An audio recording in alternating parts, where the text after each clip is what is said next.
Hi guys, Donation! Welcome to this video. So meron po nag-request sa akin na pag-usapan kung ano nga ba yung masabi ko dito sa Ascendra International. Ano ba yung opinion ko dito about sa company na ito? Masabi ba na ito ay isang marangal na pagkakitaan o meron pong mga sign na ito ay isang pyramid style compensation system? So pag-uusapan natin yan dito sa video na to.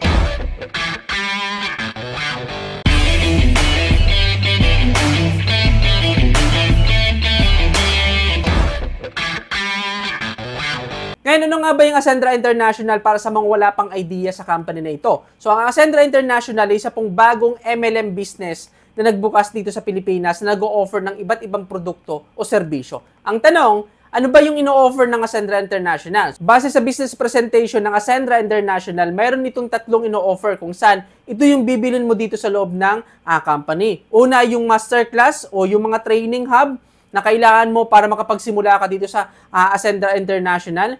Pangalawa ay yung mga product katulad ng Omega Life na nagkakahalaga ng 3,200 pesos, no, Bar Diffusion na nagkakahalaga naman ng 1,500 pesos, Best Barley na nagkakahalaga naman ng 1,150 pesos. Pangatlo na kasama sa ino-offer ng Ascendra International ay yung life insurance. So meron pong dalawang klase ng life insurance na ino-offer nila dito. So makikita mo dito sa screen ang dalawang ino-offer nila. Ngayon, magkano naman yung fee para makasali ka dito sa Ascendra International? No? Para makapag-join ka dito, pipili ka po dito ng product package kung ano yung kukunin mo. So meron pong iba't ibang product package. Una yung associate na nagkakahalaga ng 8,500 pesos. Sa builder na nagkakahalaga naman ng 17,500 pesos. Sa consultant, 45,500 pesos. Sa director naman ay nagkakahalaga ng 110,500 pesos. At sa executive, ito po ay nagkakahalaga ng 199,800 pesos. Ano naman yung makuha mo once na mag-avail ka ng iba't ibang package? Sabi ko nga kanina, meron silang product at services. Pipili ka dito kung ano yung combination na kukunin mo. Kukunin mo ba ay combination ng masterclass, product at insurance? Ito naman yung tinatawag nila na MVP. Okay? Okay naman combination ng masterclass at product lang.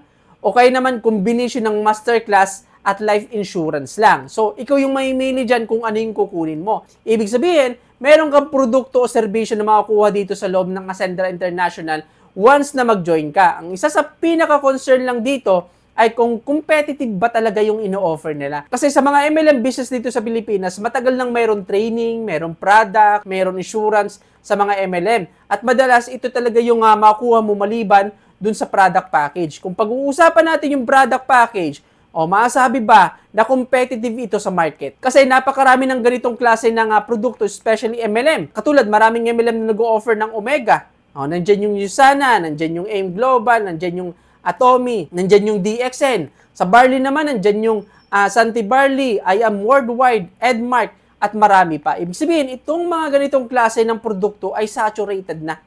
Yes, merong value ang produkto sa loob ng sistema, pero nakikita ko na hindi ito competitive sa open market. Kumbaga, walang distinct value proposition sa labas ng MLM ecosystem. Bakit? Maraming mga ganitong klase ng produkto na mas mababa ng price at mas recommended pa kaysa dito. So kung pag-uusapan natin yung retail, nakikita ko na ang karamihan ng bibili lang ng ganitong klase ng produkto nasa loob lang ng sistema, yung mga member ng company. Ibig sabihin, kung wala itong tunay na value sa labas ng MLM ecosystem at walang customer sa labas ng sistema, para kumita ka ng malaki, kailangan mo lang pong mag-recruit ng tao dito. Na isang sign ng classic MLM business. Ibig sabihin, walang bago sa Ascendra International kung pag-ukumpara ko ito sa matatagal ng MLM dito sa Pilipinas. Ang pinagkaiba lang ng Ascendra International sa ibang mga MLM, kung pag-uusapan natin yung product at services, meron kang ibang option dito na ibebenta. Okay? Katulad ng life insurance. So, yan po yung nakikita ko dito sa Ascendra International. Ngayon, pinag-aralan ko kasi yung sistema ng Ascendra International kasi sinasabi nila na ito daw ay bago at ito daw yung maganda na sistema. Ang tanong, maganda ba talaga ang compensation plan o paraan ng pagkakakita ng Ascendra International? No, para sa akin, base sa analyzation ko sa business presentation ng Ascendra International, marami po ako nakitang red flag na nagpapakita ng isang sign ng position-based income na karaniwang makikita sa mga pyramid-style MLM structure. Ano ba yung position-based income? Ang position-based income ay tumutukoy po yan sa isang profit na nakadepende sa rank o sa position mo at hindi sa actual na effort o sales na ginagawa mo. Ang position-based income ang isa sa pinaka-katangian ng isang pyramid scheme kahit pa sabihin natin na meron pong produkto ang isang kumpanya. O para mas maintindihan mo ng mabuti, example, no, sabihin natin na ako ay nasa pinakamataas na rank, okay? Kasi yun yung binili ko, okay? Tapos, kaibigan ko naman ay nasa baba, okay? Downline ko siya. Ngayon, kahit pa mag-recruit siya na mag-recruit o magbenta na magbenta, kahit hindi malaking effort na gawin ko, okay? Mas malaki pa rin yung kikitain ko sa kanya. Bakit? Maliban sa downline ko siya, mataas ang posisyon ko sa kanya. Ang posisyon na yon o yung rank na binabanggit natin dito, hindi ko nakuha dahil sa effort ko. Okay, nakuha ko yon dahil binili ko, dahil gumastos ako ng malaki. Okay?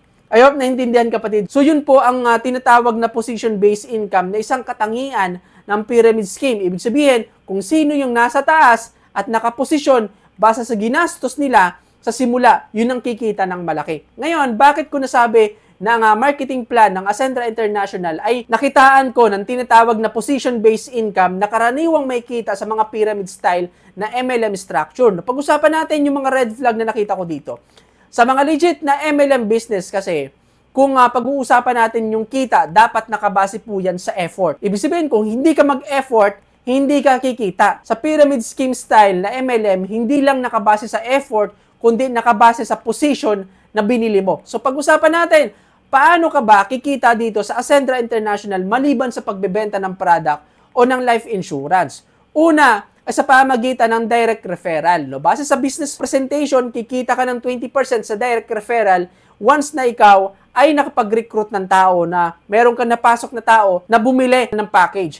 Pero ang totoo, kikita ka lang ng 20% sa direct referral kapag nasa executive ka o nag-avail ka ng executive package. Ito po yung pinapakita nila na profit mo base sa package na kinuha mo at na-recruit mo na tao. Kung nasa associate ka, kapag nakapag-recruit ka ng associate din, kikita ka ng 20%. Pero sa mga susunod na rank, hindi na 20% yung profit mo. Makikita mo na pataas din yung profit mo pero hindi yan dahil tumataas yung commission, kundi tumataas po yung package price. Kung kukunin natin kung magkano ba ang percentage ng profit mo bawat may maipapasok ka, ito po yung percentage na yon. So dito, ang consistent na kumikita lang ng 20% ay yung mga nasa executive lang. Sa madaling salita, kung nasa mababang package yung kinuha mo, habang lumalaki yung package na ipapasok mo, lumiliit din po yung profit mo. Sign po yan ng position-based income na karaniwang may kita sa mga pyramid style MLM structure. At isa po yan sa mga nakikita kong red flag dito. Pangalawang paraan naman kung paano kayo kita dito sa Ascendra International ay yung tinatawag na unified binary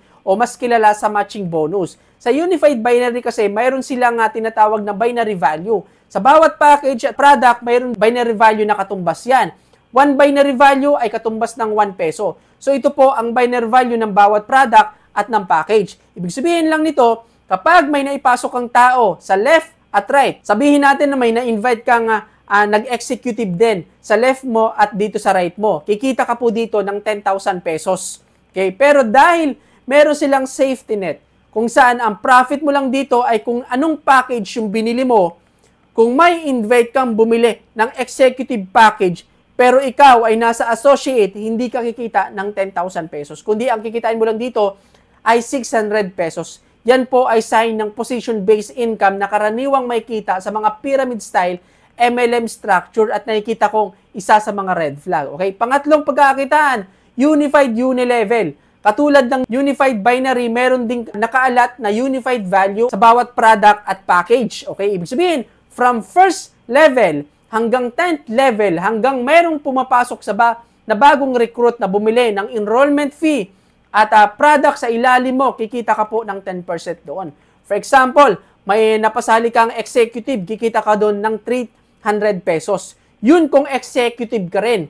Pero kung associate ka lang, ang profit mo lang dito ay 25 pesos kahit na merong ka napasali na executive ang recruit mo. So sign po yan ng position-based income na karaniwang may kita sa mga pyramid style MLM structure. Pang-apat na paraan ng pagkakakitaan dito sa Ascendra International ay yung tinatawag nilang unified override. Paano naman ito? Dito nakadepende rin sa binili mong package yung kikitain mo. Sabihin natin na executive ka, tapos nakapag-invite ka ng isang tao sa left at sa right mo. Yung tao na yon, sabihin natin na kumita ng 100,000 pesos sa binary. Dito, kikita ka po ng 10%. At sabihin natin na kumita din siya ng 100,000 pesos sa uni-level. Dito kikita ka rin ng 10%. Pero, uulitin ko, depende pa rin ito sa package na kinuha mo. Kasi, kung associate ka lang, wala kang kikitain sa overhead commission. Okay? Kung sa builder at consultant, 8% lang yung kikitain mo, pero kung mas mataas na package yung binili mo, katulad ng director o executive, 10% yung overhead commission. Kung mas mataas pa, sabihin natin, nag-prime ka, okay? May second level ka na overhead commission na 5%. Kung legacy naman, meron ka ng third level na overhead commission. So, sign din po yan ng mga position-based income na karaniwang may kita sa mga pyramid-style MLM structure. Hindi lang yan dahil meron din silang tinatawag na Ascendra Lifestyle Fund kung saan magkakaroon ka ng incentives pero hindi lang ito nakabase sa performance mo, kundi nakalak po ito sa kung ano yung position mo. Ang tinutukoy kong position ay yung binili mong product package o enrollment package. So sa analysis ko, ang reward system na ito ay mayroon pong mga elemento ng manipulation design na madalas na makikita mo sa mga unethical MLM practices. Ito yung structure ng Ascendra Lifestyle Fund at ito naman yung mga nakaalat sa iyo na base sa position mo, yung performance value. Kahit na maabot mo yung enrollment PV, okay, at yung product PV, hindi ka pa rin qualified kung mababa yung rank mo. For example, kung associate ako, pero nakapag-ipon ako ng 9,600 PB sa team at 600 PB sa product, hindi pa rin ako qualified sa car reward dahil simula lang sa executive pataas yung pwedeng makakuha nito. Ibig sabihin, hindi sapat yung effort, kailangan mo pa rin dito ng position. So para sa akin, ito ay isang manipulated reward structure. Ginagamit ang reward bilang pang-akit, pero sa likod nito, meron pong positional gatekeeping, may upgrade pressure, at meron pong rank discrimination. So kung pag-uusapan natin, lahat ng pagkakakitaan dito sa Ascendra International, hindi ito nakafocus sa performance, kundi nakafocus po ito sa position. O ulitin ko, yung position na binabanggit natin dito o yung rank na binabanggit natin dito, hindi mo nakuha dahil sa effort mo. Okay, nakuha mo yung mga position na yan at rank na yan dahil gumastos ka ng malaking halaga. Sign po yan na nakafocus ang company hindi para magbenta ng products kundi sa positioning. Ito ay sign ng position-based income na karaniwang may kita sa mga pyramid-style MLM structure. Ngayon, kung sasagutin natin ang tanong, dito ba sa Ascendra International nakabase ba sa effort ng profit? Base sa pinag-usapan natin, ang sagot ay hindi. Okay, nakabase sa position. Kung saan sign ng isang pyramid scheme style MLM kasi sa legit na MLM, nakabase po sa effort lahat ng kikitain mo. Ang tanong, meron bang equal opportunity dito sa Ascendra International para sa lahat ng member? Base sa pinag-usapan natin, wala po. Low ranks equal to low rewards. Kasi sa legit na MLM, kahit mababa yung rank mo, may chance kang kumita ng mas malaki sa mga nauna sa'yo kung masipag ka. Dito hindi. Kahit pa magsipag ka, mas malaki pa rin yung kikitain ng mga taong nasa mas mataas na posisyon. Ang tanong, may upgrade pressure ba dito? Base sa sistema ng Ascendra International, halos kailangan kasi nakabase ang halos lahat ng pagkakakitaan mo dito sa mga matataas na enrollment package o binili mong enrollment package. Sa legit na MLM kasi, optional lang yan yung pag-upgrade. O, bakit optional lang ang pag-upgrade sa legit na MLM? Kasi sa legit na MLM, hindi maapektuhan dapat yung profit mo once na mag-upgrade ka. Ang upgrade kasi madalas ginagamit lang sa mas malaking discount, mas malawak na access sa training at tools, pero hindi required para kumita ng mas malaking commission. Ibig sabihin, sa legit na sistema ng MLM, hindi ka mag-upgrade para lang kumita ng mas malaki. Hindi nakafocus ang kita sa mas mataas na product package o sa pag-upgrade. Isa pang tanong, mayroon bang dead commission sa Ascendra International? Ano bang ibig sabihin ng dead commission? Kaya ito yung mga commission na nawawala sa iyo dahil mababa yung rank mo. For example, sabi ko nga kanina, 20% of commission sa direct referral, pero dahil mababa yung rank mo, mawawala yun kapatid, magiging 5% na lang yun, imbes na 20%. Ang tawag po doon ay dead commission. Hindi mo nakakuha ng buo ang commission dahil sa mababang position. Okay, nawawala, napupunta sa upline mo. So, ganito kasi yan kapatid, sa pyramid layering, habang nasa taas ang layer mo, example, nasa executive ka, mas mataas ang cut mo sa bawat recruit. Pero hindi dahil nagtrabaho ka, hindi dahil sinipagan mo, hindi ganun kapatid, kundi dahil nandun ka na sa taas, okay? Dahil binili mo yung position na yon. Ibig sabihin, kapag may dead commission, ginagamit lang yung effort mo para yumaman yung mas nakakataas sa'yo, hindi para yumaman ka. O kaya naman, ginagamit itong dahilan para mas gumastos ka pa ng mas mataas. Sa legit na MLM system kasi walang dapat dead commission kasi pantay-pantay dapat. May equal opportunity ang bawat member na nasa taas ka man ng network o nasa baba. Pantay-pantay dapat yan. Kumikita ka base sa effort na gagawin mo. Ngayon, to be fair, meron din namang mga maganda dito sa Ascendra International. Unang-una, sabi ko nga, meron totoong produkto. Once na mag-join ka dito, meron ka matatanggap. Napipiliin mo kung ano ba yung gusto mo, product package o life insurance. Pangalawa, may rebate system. Ibig sabihin, pwede kang kumita pa rin sa pagbebenta ng mga product at services. O pangatlo, meron kang option kung ano yung ibebenta mo dahil maliban sa product package, pwede ka rin mag-offer ng insurance. Ang hindi ko lang nagustuhan dito, nakikita ko ng mga product ay overpriced kasi marami ng mga ganitong klase ng produkto sa market na mas mura pa. Okay? Pangalawa, para makuha mo yung full benefits dito sa Ascendra International, kailangan mong bumili ng mga mas mataas na rank o mas mataas na package. Okay? Kung pag-uusapan natin, yung mga major red flag na nakikita ko dito sa Ascendra International, unang red flag, position-based income na karaniwang makikita sa mga pyramid style MLM structure. Ibig sabihin, nakadepende sa rank mo o sa position mo ang commission na makukuha mo. Okay? Pangalawa, force upgrade pressure na halos lahat ng incentives ay nakalak sa mas mataas na ranggo. Okay? Pangatlo ay pyramid layering behavior na mas mataas ang cut sa mga naunang bumili ng mas mataas na package at mga bagong recruit ang nagiging puhunan para tumaas ang kita ng mga nag-avail sa mas mataas na package. So, ang review ko dito sa Ascendra International, base sa lahat ng pinag-usapan natin, ay hindi po ito recommended para sa akin. Ang pinaka-issue kasi dito ay yung pagkakaroon po ng income independency sa package na binibili mo, hindi sa sales o sa effort na inilalabas mo. Kasi kung ang ranking system ay hindi nakadepende o nakabasa sa binabayaran mong enrollment, kundi nakabasa sa performance o sa actual sales, masasabi kong ethical at fair yung ganitong klase ng sistema. Sabi kong maganda yung ganitong klase ng sistema. Yun kung aalisin natin yung mga rank. Okay? Lahat ng sinabi ko dito, okay, na mga red flag ay mawawala po yun. Yung mga cons ay mababawasan. Anong ibig ko sabihin dito? Example, sabihin natin na isang package lang yung bibilhin mo dito, wala nang iba, associate lang, hindi ka nabibili ng builder, hindi ng consultant, ng director, ng executive.